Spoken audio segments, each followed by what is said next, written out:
Entrei no cartório apoiada em seu braço, como se fosse uma extensão dele. Meu marido me segurou com firmeza, quase como um aviso silencioso. Eu é que mando aqui. O sorriso no rosto, impecável. O terno, impecável. A postura, impecável. Mas por trás daqueles gestos calculados, eu sentia o peso de meses de frieza, de comentários cortantes sobre minha ingenuidade e minha incapacidade de entender papéis, minha falta de noção que o atrapalhava em seus negócios sérios. Naquela manhã, ele havia sido carinhoso, quase persuasivo. Vamos só fazer uma procuração, amor, para facilitar as coisas.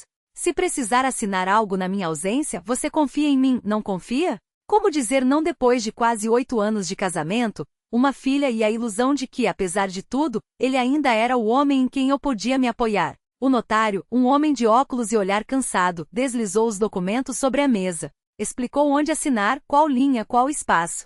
Mas em certo momento seus olhos se fixaram nos meus. Um leve movimento de sobrancelha, quase imperceptível, acompanhado por um gesto discreto em direção à borda da pasta. Sem palavras. Só um olhar. Franzi a testa, abri a capa e lá estava. Um pedaço de papel, fino como uma sombra, escondido entre as folhas. Meu marido, distraído com uma ligação, não viu quando o guardei no bolso. Ao terminar o telefonema, ele sorriu. Tudo bem? Você está tão tensa. É só cansaço, menti, enquanto algo dentro de mim desabava. Uma certeza vaga, mas devastadora, alguma coisa estava errada. Muito errada. A noite caiu e com ela, a coragem de enfrentar aquilo que aquele papel poderia revelar. Minhas mãos tremiam.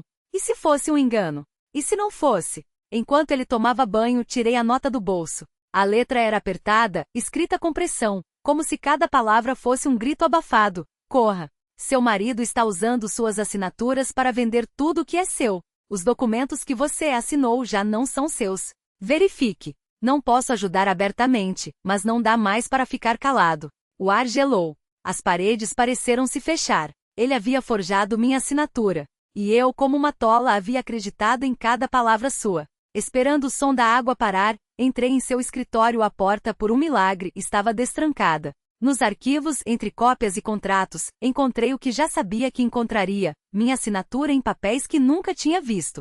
Imóveis, contas, propriedades transferidas para nomes que não reconhecia. O banheiro silenciou. Fechei a gaveta a tempo, saí como se nada tivesse acontecido. Algo errado? Perguntou, sem tirar os olhos do celular. Não. Só a torneira pingando, respondi, enquanto meu mundo desmoronava em silêncio. Naquela noite, o jantar foi um teatro mudo. Olhei para ele e não vi mais o homem com quem dividia a vida. Vi um predador, um lobo em pele de marido. Pela manhã, levei nossa filha à escola, sorrindo como sempre, como se o chão não tivesse se aberto debaixo dos meus pés. Mas meu coração batia descompassado. A imagem daquela nota queimava minha retina. Quando voltei, ele já havia saído, como sempre, sem um adeus, sem um olhar. Fechei a porta, sentei-me no chão junto à janela e depois de minutos que pareceram horas, liguei para o cartório. Alô? Eu estive aí ontem com meu marido. Um funcionário deixou um bilhete para mim. Preciso entender o que está acontecendo. Silêncio. Depois, uma voz masculina, baixa, urgente. Você não é a primeira. Nem será a última. Mas escute bem, ele monitora tudo. Deixei aquele papel porque não aguentava mais calar. Seu marido já fez várias transações com assinaturas falsas. Em um mês, você não terá mais nada, nem mesmo as contas no seu nome. Vem agora. Vou lhe passar um endereço seguro, onde um advogado não ligado a ele poderá ajudá-la. Temos provas. Mas por favor, não diga uma palavra a ele. Nenhuma. Desliguei. O telefone pesava como chumbo.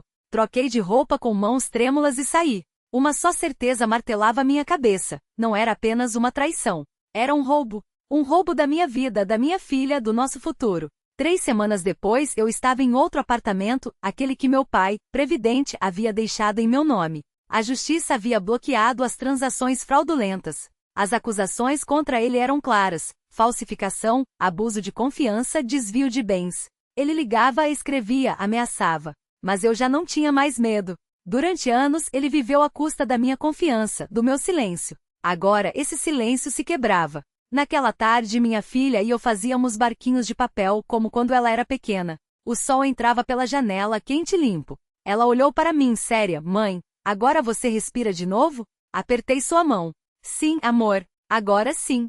Ela pegou uma folha e desenhou 2 figuras em um barco. remando para longe de uma casa de onde saía fumaça preta. E isso? Perguntei. É tudo de ruim que a gente deixou para trás. Tá queimando. E a gente não precisa mais voltar lá. Ri, chorei. Abracei-a forte. Havíamos escapado, sem olhar para trás. E pela primeira vez em anos o futuro não era uma sombra, era um horizonte. Livre. Nosso. Sem ele.